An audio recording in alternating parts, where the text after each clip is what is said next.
Hello guys, my name is Pulkit Amija. I teach for Civil Services Examination at Clarity CSE.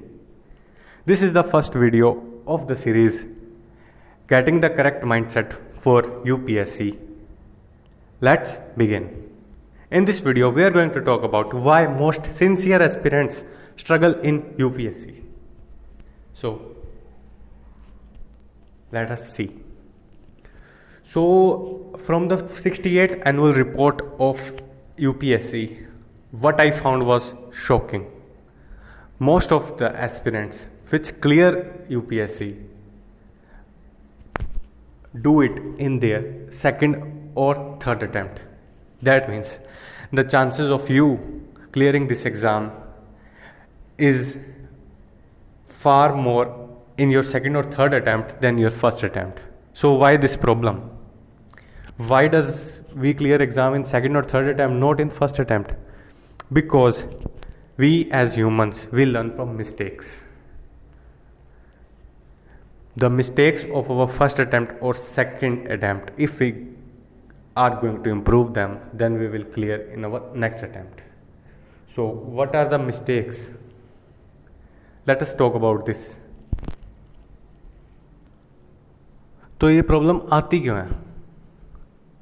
It is because of the vastness of syllabus. Problem हमारे में नहीं होती है, problem है हम कहाँ से आए हैं. For example, most of the students have just cleared your university exams and preparing, and the most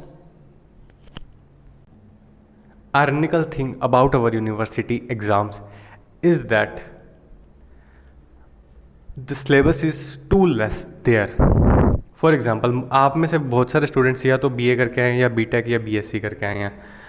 जो लोग BTech करके आए हैं वो लोग 6 months के बाद अपना एग्ज़ाम देते थे. उस एग्ज़ाम में सिलेबस बहुत कम होता था. इसी वजह से आप लोग एक रात या 2 रात पहले पढ़ने लगते थे, फिर भी अच्छे मार्क्स के साथ पास हो जाते थे.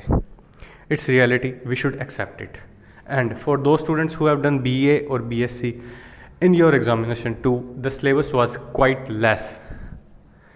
So it took you very less time to read about it and to give your exams, and you scored well.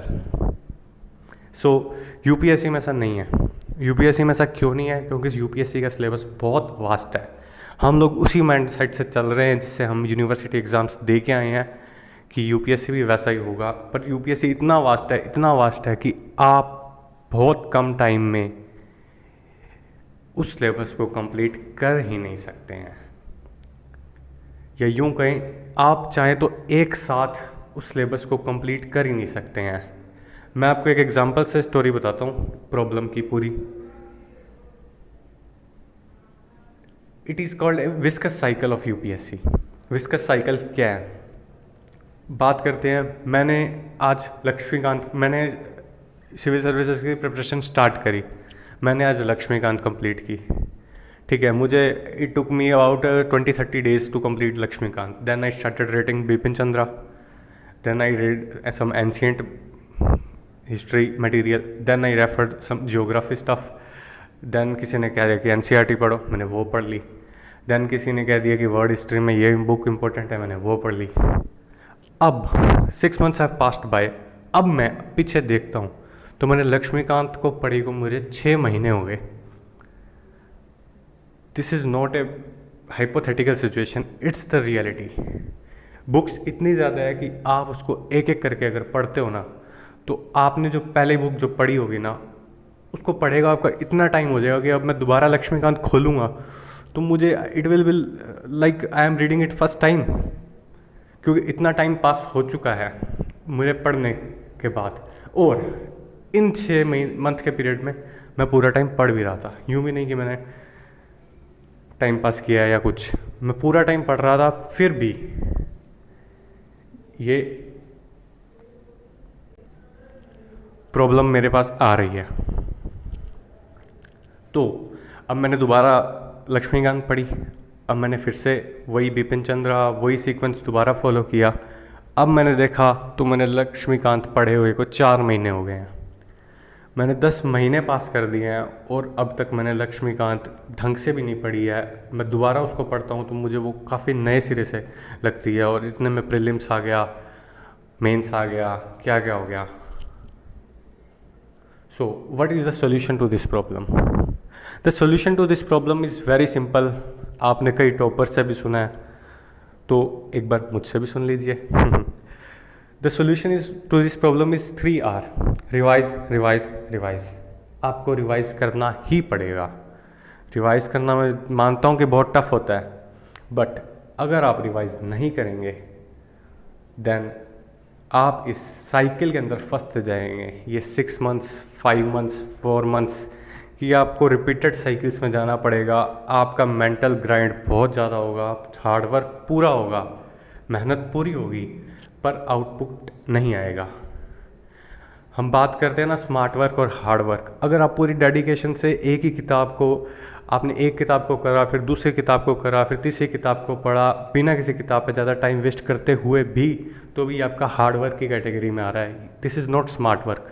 The smart work will be like to revise, revise, revise. अब revise, revise कैसे करें? It is very difficult for anybody to go back to a book which you have read just now, to read all that book again. This is not a page or two, it's about complete book. So how will you revise? This is the biggest thing. So इस revision की problem को solve करने के लिए हम अपने schools में वापस चलते हैं। मैं क्या कहना चाहता हूँ अभी आपको समझ आएगा। अभी हम यूनिवर्सिटी एग्ज़ाम्स के माइंडसेट से नहीं निकले हैं। तो एक बार स्कूल की तरफ हम देखें, जब हम स्कूल में पढ़ते थे तब भी यही सब होता था, पर स्कूल के टाइम में हमारा सिलेबस बड़ा होता था। ये एक आयरनी है कि स्कूल्स के स्टूडेंट्स कॉलेज या यूनिवर्सिटी के स्टूडेंट्स से ज़्यादा पढ़ते हैं।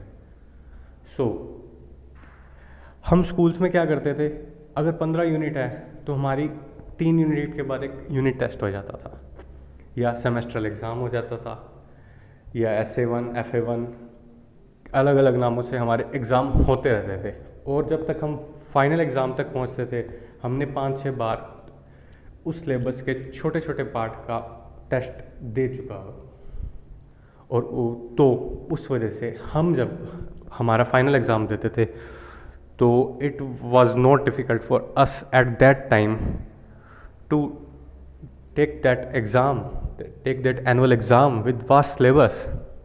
सो आपको यूपीएससी में भी यही करना पड़ेगा। आपको स्कूल्स की तरह ही पढ़ना पड़ेगा। आपको थोड़ा सा सिलेबस कंप्लीट करना है, रिवाइज करना है, थोड़ा सा सिलेबस कंप्लीट करना है, रिवाइज करना है, थोड़ा सा सिलेबस कंप्लीट करना है, रिवाइज करना है, और हो सके तो टेस्ट भी देना है। यही इसका सोल्यूशन है। मैंने बहुत सारे स्टूडेंट्स को देखा है, वो इसी विस्कस से साइकिल में फंसे रहते हैं। किसी का प्रीलिम्स निकल जाता है, मेंस नहीं निकलता, 2 बार 3 बार, कईयों का प्रीलिम्स ही नहीं निकलता। वो इसी साइकिल में फंसे रह जाते हैं। और मेंस की तैयारी तो क्या करनी, ऑप्शनल की तो क्या करनी, वो बस पढ़ते ही रह जाते हैं। और that is why I said it's why sincere student struggle.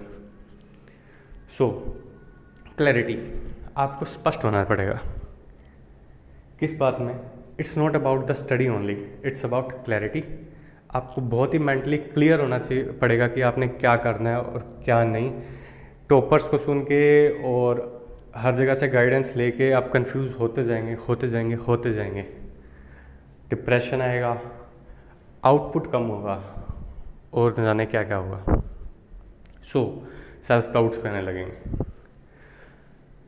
So clarity is not only about the civil services examination, clarity is beyond that.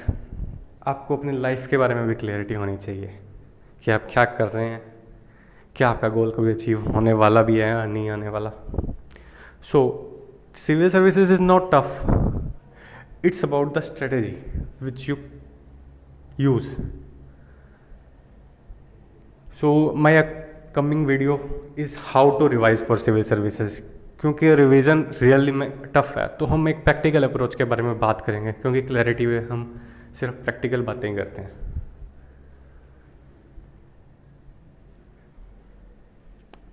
Thank you, have a nice day.